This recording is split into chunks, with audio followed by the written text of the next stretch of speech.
Saya bantah sama sekali, saya bantah. Kalau dulu dikatakan itu karena dekat dengan pemilu, sudah pemilu sendiri ada. Tapi sekarang itu waktunya cuma 5 bulan, tidak tembus tahun 2014, tahun politik. Oleh sebab itu, sementara ini juga diadakan untuk membantu saudara-saudara kita yang tidak mampu, yang tadinya kurang mampu jadi tidak mampu, yang setengah miskin jadi miskin. Inilah empati pemerintah. Dan ingat, rakyat tidak meminta. Pemerintah memberi, itulah rasa empati pemerintah. Jangan dibilang rakyat meminta-minta. Itu pertama. Kedua, aku mau konfirmasi dulu ini. Apa tanggapan Anda soal BLSM itu? Kita lihat gayanya kan masih ingat tuh gaya beliau ini dahsyat lah waktu itu kan. Masih soal BBM juga waktu itu. Ya, terima kasih. Ada dua hal ya. Dan dua hal ini terpisah dan juga dicoba untuk dikaitkan. Pertama, masalah tata niaga manajemen BBM itu sendiri. BBM bersubsidi khususnya. Nah, kalau kita melihat tidak disentuh sama sekali di sini. Ya mohon maaf saya mengatakan 9 tahun kurun pemerintahan SBY, dari mulai SBY JK, SBY Budiono, di sini tidak fokus. Tata kelolanya apakah kita mendorong untuk konversi tidak dilakukan. Kita mendorong pengendalian yang ketat tidak dilakukan. Kemudian kita minta agar transportasi massal dibangun besar-besaran untuk menekan konsumsi BBM bersubsidi ini tidak dilakukan. Nah, kemudian kita sekarang ini ya lebih difokuskan masalahnya untuk mengurusi masalah BLSM. Pertanyaan saya, apakah membantu rakyat harus lebih dulu menaikkan BBM yang menyiksa ya pendapatan rakyat itu sendiri? Kenapa? Kenapa? Mohon maaf saya mengutip pola Mas Jokowi ya. Dia mau membantu KJS saja. Tidak perlu harus dinaikkan dulu, disiksa dulu. Karena ini penyiksaan dengan naiknya harga BBM, maka inflasi di mana-mana. Walaupun APBN bleeding ya. Dia siapa bilang bleeding? Ya kata. Tidak ada yang bleeding itu di rumah sakit. Maka saya juga ingin mari kita pertanggungjawabkan. Kalau dikatakan bahwa BLSM ini adalah sebab daripada inflasi, daripada kenaikan BBM, kenapa harus dilakukan inflasi? Kenapa harus dinaikkan? Nah, bagaimana kita menata BBM bersubsidi ini jauh lebih penting. Tetapi soal BLSM, soal BHSM, soal rumah tangga apa, raskin, silakan diteruskan tanpa ada dikaitkan dengan bahwa saya kenaikan harga BBM. Iya dong, saya hanya akan menaikkan harga BBM bila mana tersedia dana BLSM. Loh, sepertinya saya hanya membantu Anda yang miskin kalau saya sudah dapat tipikal orang yang tidak empati kepada masyarakat. Jadi saya melihat. Jadi jangan Anda larang pemerintah itu. Ini saya sedang bicara, kepada Pak. masyarakatnya. Jadi saya sedang bicara. Anda dengar dulu. Saya sampaikan, ini namanya debat. Ini kan ada moderatornya. Debat gini dong. Ada moderatornya. Kalau nggak gitu nggak seru. Nanti. Bukan mumpung kita ingat. Bukan soal seru. Harus seru dong. Sebentar. Kalau nggak seru nggak ada debat ini. Ntar dulu. Itu boleh. Makanya ketika Presiden SBY menyampaikan ya pada pembukaan Musrenbangnas, kita menunggu.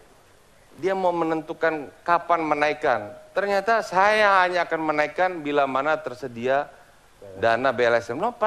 Pertanyaan. Jadi PDIP menunggu. Bukan. Berarti setuju dia kan? Pertanyaan kita. Itu maksudnya begitu. Kok Anda menolong orang setelah ada syaratnya? Jadi empati kita terhadap. Kalau Golkar setuju nggak APBN terganggu kalau misalnya harga BBM tetap seperti sekarang? Kita akan melihat dari sisi rasionalitas ekonominya ya. Jadi sebetulnya saya juga terganggu kalau dianggap sikap ataupun juga apa yang dilakukan oleh Golkar itu karena ikut-ikutan.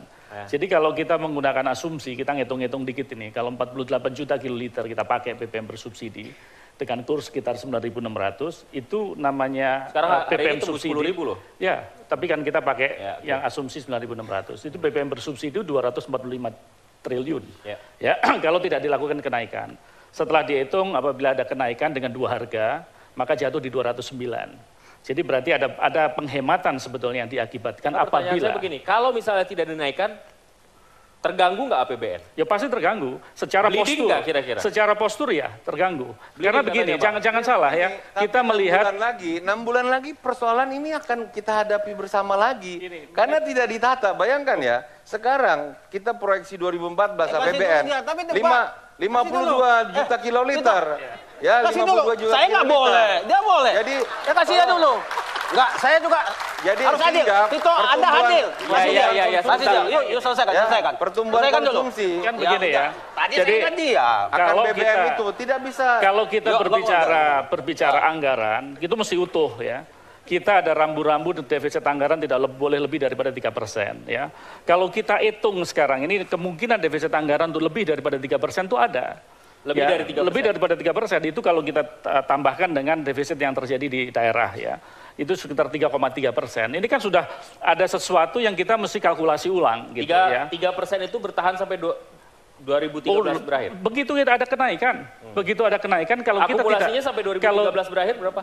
sekitar 3,3. 3,3. Ya, 3,2 sampai 3,3. Nah, sekarang permasalahannya adalah bagaimana kita sekarang memitigasi apabila pemerintah ternyata berani dia dengan menggunakan pasal 8 ayat 10 tadi menaikkan. Tugas DPR sebetulnya kalau kita mengacu kepada undang-undang APBN adalah bagaimana kalau pemerintah ternyata berani menaikkan apa mitigasinya. Itu yang kita lihat. Kenapa Golkar kemudian tidak bisa meyakinkan rekan koalisi Anda yang bernama PKS itu untuk seiring sejalan bersama? Jadi kalau saya koalisi melihat, lain? saya pikir kalau rasionalitas ekonomi pasti banyak yang setuju. Masalahnya PKS kan ini setuju ya, termasuk digabung- Andi yang paham sekali soal ekonomi. Ya, digabung dengan rasionalitas politik ini yang menjadi sesuatu yang menjadi Anda tidak rasional secara politis berarti. Ya. Begini, Jadi kalau saya sebetulnya ingin ini problemnya kan memang adalah masalah, sebetulnya debatnya debat ekonomi seperti yang persis yang dikendaki oleh Pak Yuda gitu ya. Jadi kita ini memang tidak pernah bicara soal di luar konteks-konteks begitu ya, sampai kemudian berkembang kemana-mana. Saya mau ingatin ya, aktual defisit kita itu tidak pernah lebih dari 2%. Even tidak naik harga BBM. Tidak naik harga BBM. Jadi ini ada masalah dengan debt management kita ya. Saya mau cerita dari tahun 2005 Pak, sampai sekarang ini yang akan saya sebut anomali dalam sistem APBN kita ini. Kita ini kemana-mana bilang defisit, tapi akhir tahun kita punya sal Pak, gede sekali, 30-an triliun. Ini problemnya banyak ya, yang bisa menjelaskan kenapa sal itu muncul. Tetapi de facto menunjukkan bahwa memang ada masalah serius di dalam persoalan-persoalan begini. Ini memang tidak relevan dengan debat ya. Tetapi saya mau jelaskan dulu begini. Bung Andi, saya potong sedikit, Saya maaf. nggak setuju Apa itu. kemudian alasan dan reason yang masuk akal buat pemerintah atau rasionalitas politik lah yang kemudian ujuk-ujuk menaikkan harga BBM? Kan nggak mungkin kan pemerintah kemudian. Itu tidak populer buat mereka. Jadi Apa ukurannya kemudian menurut Anda? Atau menurut PKS lah? menurut saya ini bukan soal populer gak populer ya. Jadi kalau Anda bicara soal rasionalitas politik, tapi Anda juga tidak mempertimbangkan rasionalitas ekonominya juga nggak akan sinkron begitu. Jadi menurut saya ini tidak ada urusannya dengan rasionalitas politik semata-mata begitu ya. Rasionalitas politiknya itu mengatakan begini, kalau Anda tidak memitigasi resikonya, seperti yang tercermin dalam APBN loh, bukan memitigasi dampak saja, tetapi memitigasi secara keseluruhan risiko ekonomi kita, maka percuma kita menaikkan harga BBM ini Pak. Subsidi energi kita itu akan naik 120 triliun nanti nunggu PLN ini tahun depan. Harga minyak juga kalau kita melepaskan ya 52 juta kiloliter volume BBM bersubsidi ini, apa nggak bolong juga APBN kita ujungnya? Masalahnya kan adalah karena pemerintah ini sudah menjadikan konsumsi BBM bersubsidi ini sebagai faktor utama dari rusaknya sistem neraca pembayaran kita dan rusaknya sistem fiskal kita. Jadi kalau Anda lihat struktur dalam penjelasan pemerintah itu di atas dia tuliskan begini, ICP, lalu kemudian kurs, lalu di bawahnya adalah konsumsi volume BBM bersubsidi. Tahun lalu kita udah bolong loh, tahun lalu kita udah bolong. Tahun ini kita mesti bayar 30 triliun Pak, Jadi 22 triliun untuk Pertamina. Jadi saya bisa ngomong ya, saya bisa ngomong sebentar. Jadi maksud saya di dalam konteks seperti ini hulu hilir memang nggak bisa dicampur aduk. Begitu kita bilang hulu, ya seperti yang disampaikan tadi, kita ngomong mengenai pola distribusi BBM, kita ngomong bagaimana kita memanage konversi. Tetapi kita berbicara di tahun fiskal 2013 yang cuma sekitar 6 bulan, apa yang bisa kita lakukan? Begitu kita benahi hulunya, kita akan terbentur tentang infrastruktur, ketidaksiapan infrastruktur. Ya, masih adanya bocor tentang BBM bersubsidi. Nah, makanya kita minta, paling tidak di dalam, betul, saya sependapat dengan itu. Tetapi kita kan harus ada jangka pendek dan juga harus ada jangka panjangnya. Jangka panjangnya secara paralel harus dilakukan, hulu dibetulkan. Tetapi hilir, ya manajemen kita di dalam mengelola subsidi itu harus benar dulu. Kami Mesti akan ingat kembali ya. sesaat lagi, tetaplah bersama kami.